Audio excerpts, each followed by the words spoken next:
성경에는 예수님과 우리의 신앙의 선배들이 늘 하나님의 말씀 앞에 아멘하고 순종한 이야기가 많이 기록되어 있습니다. 그분들은 하나님의 기적적인 인도와 보호를 받으면서 우리에게 아름다운 그런 자취를 남겨주셨습니다. 우리 이런 삶을 보면서 오늘 본문에도 하나님은 미쁘시니라 우리가 너희에게 한 말은 예하고 아니라함이 없노라 그랬습니다. 그러니까 하나님의 말씀을 우리가 볼 때에 의심할 여지가 없는 분명한 것은 하나님이 우리에게 주신 말씀에는 하나의 오점도 없다는 것이죠.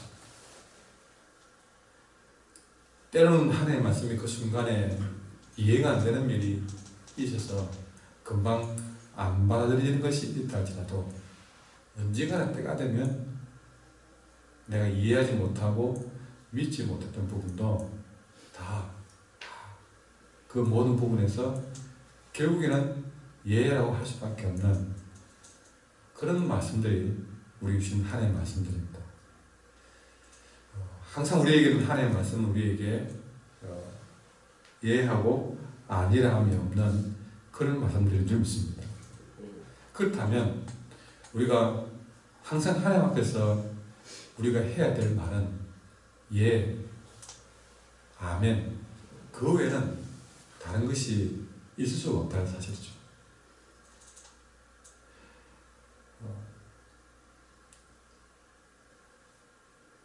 우리가 이런 하나님의 말씀 앞에 우리 다시 한번 내 자신을 돌아보면서 오늘 본문에서 제일 강조되는 것이 예하고 아니라함이 없노라 하는 이 말씀 속에서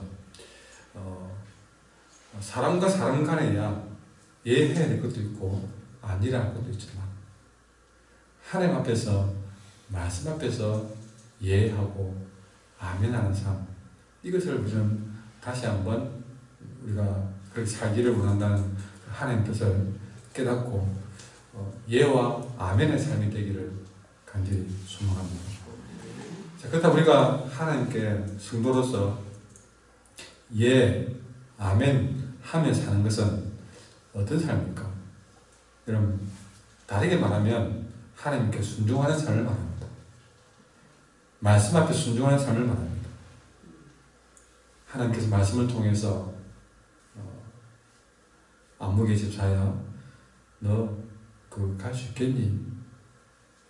그럴 때 아니요가 없고 또 너 그거 할 수 있겠니? 해봐라 하는 것이 마땅하다. 그럴 때에 하나님 생각해보고 그것도 없다는 거죠. 아니요, 난 안 됩니다. 그것도 없다는 거죠. 또 내가 좋아하는 거, 싫어하는 거, 그것도 없다는 것입니다. 심지어는요, 그 말씀 앞에는 화가 날 일도 없어야 된다. 이것이 예하고 아니라함이 없는 신앙이라는 거죠. 우리는 말씀 앞에 어떻습니까? 늘 예하십니까? 늘 아멘 하십니까? 그러지 못할 때가 더 많지 않습니까? 어떻게 그렇게 편식하듯이 말씀도 가리고 가리는지 정말 분별해야 될 그런 것은 분별하지 않고 어찌 우리가 하나님 앞에서 하나님이 하고자 하는 일들을 분별하십니까? 예하고 아니라함이 없는 신앙이 되어야 되겠습니다. 그 아니라함이 없는 것을 다시 말하지만 싫은 것이 없어야 되고 화날 일도 없어야 됩니다. 왜 내게 이런 말씀을 주는가 화도 안 나야 된다는 거죠. 우리 주님은 십자가를 지는 일에 있어 싫어요 하지 않았습니다. 화도 내지 않았습니다. 당연히 가야 되는 것처럼 그 길을 가셨습니다. 우리 또 하나님 앞에서 그저 아멘만이 있는 그런 삶을 살아보고 싶습니다. 그 아멘은 우리가 멀리 갈 것 없이 늘 내게 준 말씀에 순종하는 모습이어야 될 줄 믿습니다. 성도는 주의 말씀을 듣고 이해하는 주님의 양입니다.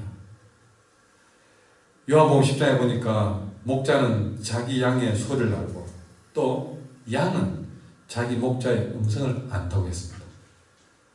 예수님은 우리의 참 목자이십니다. 그러므로 그분의 양으로서 항상 그분의 음성에만 집중해야 온전한 양의 삶을 살 수 있습니다. 그러려면 그 음성에 집중하기 위해서 그분의 음성에 귀를 기울여 들어야 됩니다. 그리고 들을 때에 마음을 열고 들어야 됩니다.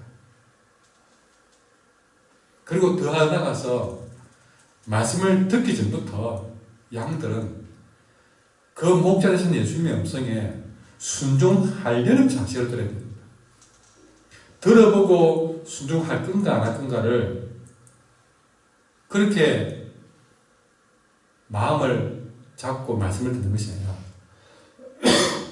듣기 전부터 주님이 하시는 말씀이니까 순종하겠다는 말씀,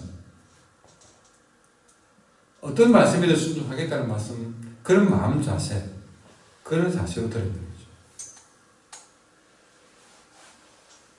그렇게 들어야만이 우리 믿음도 더해질 줄 믿습니다. 우리가 늘 믿음이 제자리 걸음하는 이유는 순종하려는 자세로 안 되기 때문에 그렇습니다. 늘 내가 들어보고 순종할 것만 순종하기 때문에 믿음이 자랄 수가 없는 거예요. 왜냐? 순종할 것만 순종한다는 것은 그저 그 믿음에 머무는 것입니다. 그러나 아예 순종하려는 자세로 들으면 그만큼 우리가 말씀해 주시는 만큼 우리의 믿음은 자라지는 것입니다. 내가 지금까지 몇 년이고 몇십 년이고 순종한다고 했는데 자라지 못한 이유는 내가 순종할 것만 가려 순종하기 때문에 그렇습니다. 우리의 신앙의 선배들도 항상 그들이 여러분 요셉을 봐도 그들의 믿음이 자라고 베드로를 봐도 처음 믿음보다 자라고 아브라함의 믿음을 봐도 처음보다 자라고 야곱도 그랬고 다 그들이 믿음이 처음보다 자란 이유는 여러분 아브라함도 처음부터 믿음의 조상이 아니었습니다. 야곱은 순사기꾼이었습니다. 그런 사람이 뒤에 우리 믿음의 조상의 반열에 설 수 있었던 것은 정말 그들이 순종할 수 없었던 부분에서 순종해 왔기 때문에 그렇습니다. 아브라함 보십시오. 그들이 애굽에 갔을 때에 그의 아내를 누이라고 속였던 그런 정도의 믿음밖에 안 되었습니다. 그러나 나아가면서 롯에게 자신의 조카에게 자신의 모든 것을 양보하는 믿음을 보이고 순종했을 때 그 순종은 한 걸음 더 나갔을 때에 믿음은 그만큼 자란 것입니다. 그 중간에 여전히 그의 믿음은 다 자라지 못해서 하나님 주신 약속을 못 믿고 자신의 종을 믿음의 후손으로 삼으려 했습니다. 하갈을 통해서 이스마엘을 낳으면서 그걸 대신하려고 했습니다. 그러나 그 걸음에서 한 걸음 더 순종해 나가니까 나중에는 이삭도 바치는 믿음까지 자라겠다는 것이죠. 다시 말하지만 주의 말씀을 듣기 전부터 순종하려는 자세를 가지고 말씀을 듣고 이해하고 어떤 말씀이든 이해하고 아멘하며 나갈 때에 우리는 믿음이 더 성장해가는 삶이 될 줄 믿습니다.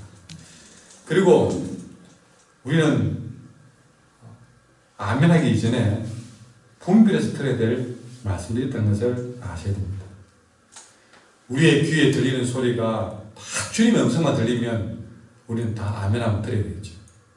그러나 적어도 주님의 말씀에 대해서는 아멘해야 되겠지만 내 귀에 들리는 다른 모든 소리는 분별할 줄 알아야 됩니다. 무엇을 분별해야 되느냐? 먼저 내 안에 들리는 내 육신의 소리는 분별해야 됩니다. 주의 말씀과 내 소리는 분별하셔야 됩니다. 우리는 내 육신의 소리가 더 크게 들릴 때가 많습니다.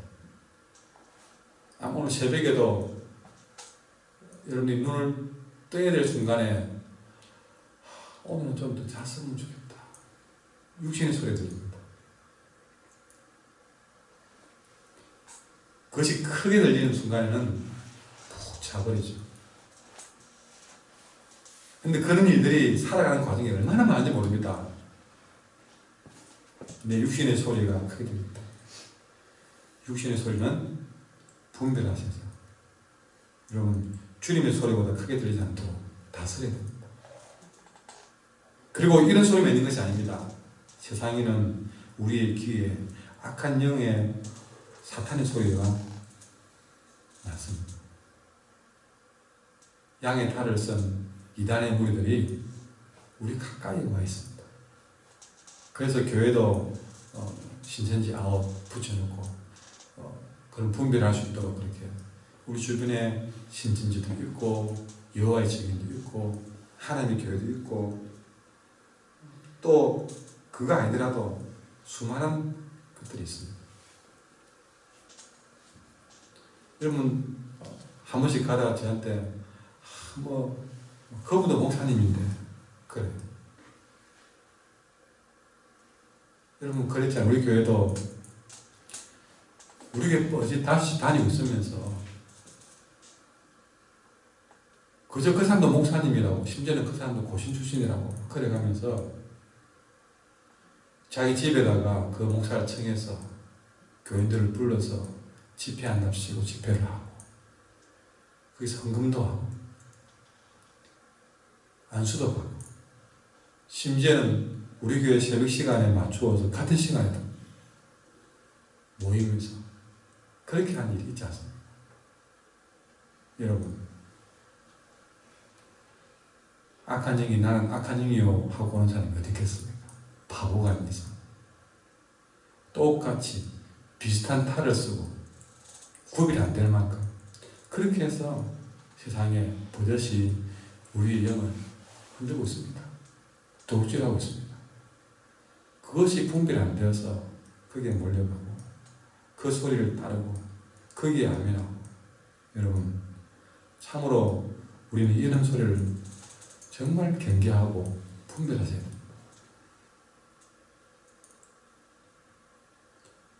나의 소리와 주님의 음성, 악한 영의 소리와 말씀을 우리는 분별하여 들어야 됩니다. 절대 다시 말하지만 그들은 대놓고 이단이요 하고 들어오지 않습니다. 주님의 음성과 주의 말씀과 흡사하게 그렇게 변조된 거짓 선지자와 이단의 소리와 적 그리스도의 소리를 분별하여 들을 줄 알아야 됩니다. 그래서 잘못된 음성에 아멘하는 것은 그의 영혼의 생활에 큰 불행을 초래한다는 사실을 아셔야 됩니다. 참 목자 되시는 주님의 음성에 반응하고 아멘할 수 있도록 우리는 사실은 다른 이상한 소리에 우리는 근처도 가서는 안 될 것입니다. 늘 우리에게 주시는 그런 영적인 집밥에 우리는 귀를 기울이며 살아가도 여러분 부족하지 않습니다. 그 말씀에 순종해도 우리는 평생 순종해도 모자랄 만큼 큰 말씀들이 주어집니다. 다른 무엇이 부족해서 이곳저곳 기웃거리는 것이 아니라 오로지 우리는 항상 예수님의 음성에 주의 말씀에 온전히 아멘하는 삶이 되기를 바랍니다. 그리고 우리가 이렇게 순종한다 그랬을 때에 듣고 예, 아멘으로 끝나는 인생이 너무 많습니다. 그때만 이해하고 그때만 아멘하는 순종으로 끝날 때가 너무 많다는 것이죠. 여러분 대답만으로 끝나는 예가 되면 안 될 것입니다. 말로 이해하고 다른 길로 가거나 또 말로만 이해하고 또 내가 정해놓은 길로 가는 것은 순종이 아닙니다. 오늘 여기서 말씀에 아멘하고 이해했다면 여러분 이해한 그 방향으로 끝까지 달려가셔야 됩니다. 중요한 것은 이해하고 아멘으로 끝나는 신앙에서 벗어나셔가지고 진정 그 이해하고 아멘했다면 그것을 내 삶에서 진짜 실행에 옮기면 그 사람에게 하나님의 어마어마한 축복과 기적이 닿는 사실이죠. 우리가 왜 신앙생활하면서 하나님의 놀라운 역사를 기적을 경험하지 못하느냐? 맨날 교회당에서 예하고 아멘으로 끝나버리는 신앙이기 때문에 그렇습니다. 그래서 그 순간에는 정말 뭔가 될 것 같았는데 세상에 나가서 그것을 행동으로 못 옮기기 때문에 우리는 맨날 빈털터리로 돌아오고 있었죠. 다시 말하지만 우리가 이해하고 아멘한 일들을 그 말씀 붙들고 세상에 나가서 순종하며 나갈 때에 어떤 기적이 일어납니까? 아브라함이 아멘 했을 때에 그것이 그 삶에 옮겨질 때에 그 가문에 복이 되었습니다. 복의 근원이 되었습니다. 노아는 아멘하고 방주를 예비했을 때에 온 가족을 구원하는 역사를 이루어냈습니다. 모세는 하나님의 소명에 아멘하고 나아갔을 때에 여러분 온 이스라엘 민족에게 가나안의 꿈을 이루도록 이끄는 지도자가 되었습니다. 여호수아와 이스라엘 백성들은 아멘하며 여리고성을 무너뜨렸습니다. 사라밧 과부는 선지자의 말에 아멘했을 때에 3년 6개월 동안 양식이 끊어지지 않았습니다. 가나 혼인잔치 집에 물이 포도주가 된 이적도 아멘의 결과였습니다. 여러분, 우리가 아멘하며 교회당에서 말씀 앞에 예와 아멘으로 끝나지 않고 그렇게 말씀을 그 예와 아멘한 것을 말씀을 삶에서 실천했을 때에 우리에게도 그런 기적은 반드시 일어날 줄 믿습니다. 따라합시다. 아멘으로 끝나지 말고 삶에서 실천합시다. 이런 아멘의 삶이 될 때에 여러분은 정말 신앙의 생활에 참된 맛을 여러분 경험하게 될 줄 믿습니다. 이 시간 기도합니다. 기도하실 때에